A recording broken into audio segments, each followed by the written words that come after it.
நேயர்கள் எல்லாருக்கும் வணக்கம். எல்லாரும் இந்த மார்கழி மாதம் 4ஆம் தேதி டிசம்பர் 20ஆம் தேதி மகா சனிப்பெயர்ச்சி அப்படிங்கிறது நடக்குது. அதை ரொம்ப துல்லியமாக கவனிச்சுக்கிட்டு இருப்பீங்க. அதே நாளில் மேசராசியில் குரு பகவான் வக்கர நிவர்த்தி அடைஞ்சு பலம் அடைகிறாரு. அதாவது சனி பகவான் தன்னோட இன்னொரு சொந்த வீடான கும்பராசியில் ஆட்சி பெற்று அமரப்போகிற அதே நாளில் குரு பகவான் செவ்வாயோட வீட்டில் மேசராசியில் பலமடைய போகிறாரு. அப்போ சனி பகவான் கொடுக்கக்கூடிய நன்மைகள் அப்படிங்கிறத பல ராசிக்காரர்களுக்கு குரு பகவானும் சேர்ந்துக்கிட்டு கொடுப்பாரு. சில ராசிக்காரர்களுக்கு சனி பகவானால் ஏற்படக்கூடிய இன்னல்கள் அப்படிங்கிறத குரு பகவான் ஓரளவுக்கு தடுக்கக்கூடிய வல்லமை அப்படிங்கிறத கொடுப்பாரு. அதோட குரு பகவானோட பார்வை அப்படிங்கிறதும் எல்லா ராசிக்காரர்களுக்குமே நற்பலன்கள் அப்படிங்கிறத கொடுக்கக்கூடியது. அப்படிப்பட்ட குரு பகவான் மார்கழி 4ஆம் தேதி மேசராசியில் வக்கர நிவர்த்தி அடைஞ்சு பலமடைய போகிறாரு. அங்கே இருந்துக்கிட்டு குரு பகவான் தன்னோட 5ஆம் பார்வையா சிம்மராசியவும் 7ஆம் பார்வையா சுக்கிரனோட வீடான துளாராசியவும் 9ஆம் பார்வையா தன்னோட சொந்த வீடான தனுசு ராசியவும் பார்க்க போறாரு. இந்த குரு பகவானோட வக்கர நிவர்த்தி, இந்த குரு பகவானோட பார்வைக்கு உண்டான பலம், இது எல்லாம் என்னென்ன ராசிக்காரர்களுக்கு நன்மையை கொடுக்க போகுது, எந்தெந்த ராசிக்காரர்களுக்கு சனி பகவான் கொடுக்கக்கூடிய கெடுபலன்கள்ல இருந்து காப்பாற்றி அருள போகுது அப்படிங்கிறது எல்லாத்தையும் இந்த வீடியோவில் நம்ம பார்க்க போகிறோம். மகர ராசி நேயர்களே, உங்களுக்கு இந்த குரு பகவானோட வக்கர நிவர்த்தி எப்படி இருக்குது அப்படின்னு பார்க்கணும். குரு பகவான் உங்களோட ராசிக்கு யார் அப்படின்னு பார்த்தீங்கன்னா, ராசிக்கு விரயஸ்தானத்துக்கும் அவர் தான் அதிபதி, 3வது வீட்டுக்கும் அவர் தான் அதிபதி. அதாவது தைரிய வீரியஸ்தானத்துக்கும் குரு தான் அதிபதி, விரயஸ்தானம் மோட்சஸ்தானம்னு சொல்லப்படுற 12வது வீட்டுக்கும் அவர் தான் அதிபதி. அப்படிப்பட்ட குரு இப்போ பலம் அடைஞ்சிருக்காரு. அதே நாளில் பார்த்தீங்கன்னா சனி பகவான் உங்களோட ராசிக்கு தனஸ்தானத்துக்கு போயிட்டார். அதாவது சொந்த ராசியிலேருந்து ஜென்ம சனி விலகிருச்சு. 7.5 சனியில் விரய சனியை முடிச்சாச்சு, ஜென்ம சனியை முடிச்சாச்சு. இப்போ தனவாக்கு குடும்ப சனி பாத சனின்னு சொல்லக்கூடிய 2வது இடத்துல சனி பகவான் இருக்கார். இன்னும் 2.5 வருஷம் 7.5 சனி அப்படிங்கிறது இருக்குது, கடைசி கட்டத்தில் இருக்கீங்க. இந்த நேரத்தில் குரு பகவான் பலமடைஞ்சு மேசராசியில் இருக்கார். அர்த்தாசிரம குரு பலமடைகிறது நல்லதா அப்படின்னு கேட்டால் இதை நாம் 2 விதமாக பார்க்கணும். ஏன்னா விரயஸ்தானத்துக்கு அதிபதியான குரு பகவான் பலமடைகிறாரு, தனஸ்தானத்தில் சனி பகவான் இருக்கார். குரு செலவு கொடுப்பாரு, சனி வரவு கொடுப்பாரு. சனி பெரிய ஆளா குரு பெரிய ஆளா அப்படின்னு பார்த்தீங்கன்னா சனி தான் பெரிய ஆள், இதில் எந்த சந்தேகமும் வேண்டாம். அப்போ குரு ஒரு செலவு கொடுக்குறாரு, ஒரு 10,000 செலவு கொடுக்குறாருன்னா சனி 20,000 வருமானம் கொடுப்பாரு. அப்பா நீ எவ்வளோ நாள் செலவு கொடுப்பா, என்கிட்ட காசு இருக்குது நான் பார்த்துக்கிறேன் அப்படிங்கிற அளவுக்கு காசு பணத்துக்கு இதுக்கு மேலே உங்கள் வாழ்க்கையில் பஞ்சம் இருக்காது. ஏன்னா விரயசனி காலகட்டத்தில் ஏகப்பட்ட கடன் வந்திருக்கும். குறுக்கு வழியில் ஏதாவது பணத்துக்கு முயற்சி செஞ்சு 1 ரூபாயை போட்டு 2 ரூபாயை எடுக்கலான்னு பல 1 ரூபாயை நீங்கள் இழந்துட்டு கடனாகி போயிருந்துருப்பீங்க. நிறைய பேருக்கு ஜாமீன் போட்டு குறுக்கால சாட்சி சொல்லி ஏகப்பட்ட கடன் அப்படிங்கிறது வந்திருக்கும். நகை நட்டு எல்லாம் அடவு போயிருந்திருக்கும். எல்லாம் போய் வெறும் ஆளாக நின்றுருப்பீங்க. இப்போ சனி பகவான் தனவாக்கு குடும்பஸ்தானத்துக்கு போயிருக்காரு. அதாவது தனஸ்தானத்தில் சனி இருக்காரு அப்படிங்கும்போது காசு பணத்துக்கு உங்களுக்கு பஞ்சம் அப்படிங்கிற வேலையே இல்லை, பயப்பட வேண்டியதில்லை. இன்றைக்கி 10 ரூபா வேணும் அப்படின்னா அது நேற்றே நம்ம கைக்கு வந்துடும். இப்படிலாம் மகர ராசிக்காரர்களுக்கு நடக்கவே நடந்திருக்காது கடந்த காலகட்டத்தில். 1 மாதத்துக்கு முன்னாடியே நம்ம பணம் வேணும்னு முயற்சி செஞ்சாலும் பல இடத்துல அலைஞ்சும் பிரயோஜனம் இல்லாமல் அந்த காரியம் நடக்கிற கிட்டக்க போய் இழுத்துக்கோ பறிச்சுக்கோன்னு தான் காசு கிடைக்கும். அந்த அளவுக்கு சித்திரவதைகளை செஞ்சு தான் எந்த ஒரு பலனுமே உங்களுக்கு கிடைச்சிருக்கும். இனிமேல் அந்த மாதிரி பிரச்சனைலாம் இருக்காது, கவலைப்பட வேண்டியதில்லை. சனி கொடுத்துருவார்.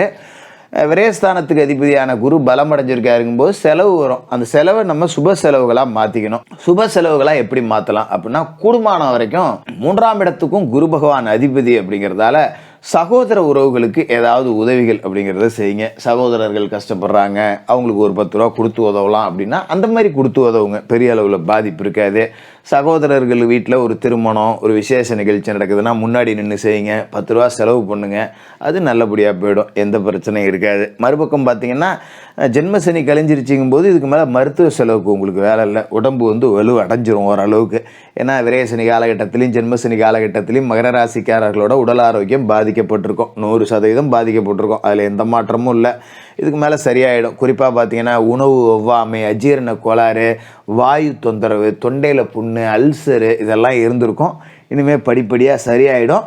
உங்களோட உணவு முறையிலே ஒரு மாற்றம் வரும். கொஞ்சம் சாத்விக உணவு முறைக்கு நீங்களே மாறுவீங்க. நல்லாயிருக்கும், கவலைப்பட வேண்டியதில்லை. ஏன்னா இப்போ 4 கிரகங்கள் அப்படின்னு எடுத்துக்கலாம், வருட கிரகங்களை. இப்போ குரு பகவான் சரியில்லை, மற்றபடி பார்த்தீங்கன்னா சனி ஓரளவுக்கு நல்ல இடத்துல தான் இருக்கார். ராகு கேதுக்கள் நல்ல இடத்துல இருக்காங்க. அதனால் பயப்பட வேண்டியதில்லை நீங்கள். சரி, இப்போ இந்த குரு பகவான் வக்கர நிவர்த்தி அடைஞ்சிருக்காரு. குரு பகவான் இன்னொரு பக்கம் யாருன்னா 3வது வீட்டுக்கு அதிபதி. அப்போ சகோதர உறவுகள் உங்களுக்கு பலமாக இருக்கும். உங்களுக்கு ஒரு பிரச்சனை அப்படின்னா அண்ணன் தம்பி வந்து நிற்பாங்க. நம்ம தடிக்கு விழுந்தா தூக்கி விடுறதுக்கு அண்ணன் தம்பி இருப்பாங்க. தந்தை வழி உறவுகள் அப்படிங்கிறது நமக்கு நிறைய நன்மைகளை கொடுக்கும். ஒரு சித்தப்பாவாக இருக்கலாம், பெரியப்பாவாக இருக்கலாம், அவங்க வழி உறவுகளாக இருக்கலாம். ஏதோ பிரிஞ்சிருந்த சொந்த பந்தம்லாம் ஒன்று சேரக்கூடிய ஒரு அமைப்பு அப்படிங்கிறதும் இதுக்கு மேலே உங்களுக்கு கிடைக்கும். அதோட இன்னொரு முக்கியமான விஷயம் என்னன்னா, குரு பகவானோட பார்வை. குரு பகவான் பலம் அடைகிறாரு அப்படிங்கும்போது அவரோட பார்வைக்கும் பலம் உண்டு. 4வது இடத்துல அர்த்தாசிரமஸ்தானத்தில் குரு இருந்தாலும் கூட அவரால் உங்களை பெருசாலாம் பாதிக்க முடியாது. அவரோட பார்வை உங்களுக்கு நல்லது கொடுக்கும். சரி, குரு பகவானோட பார்வை எங்கே விழுவுதுன்னு பார்த்தீங்கன்னா, ராசிக்கு 8வது வீடான சிம்மம் சூரிய பகவானோட வீடு, ராசிக்கு 10வது வீடான துலாம் உங்களோட ராசி அதிபதிக்கு நட்பு கிரகமான சுக்கிர பகவானோட வீடு, ராசிக்கு 12வது வீடான தனுசு ராசி. அதாவது குரு பகவான் தன்னோட சொந்த வீட்டையே பார்க்குறாரு. இந்த இடத்துலலாம் குரு பார்வை விழுவுது அப்படிங்கும்போது, 8ல் குரு பார்வை இருக்கும்போது உங்களோட தோஷங்கள் எல்லாமே அடிபட போகுது.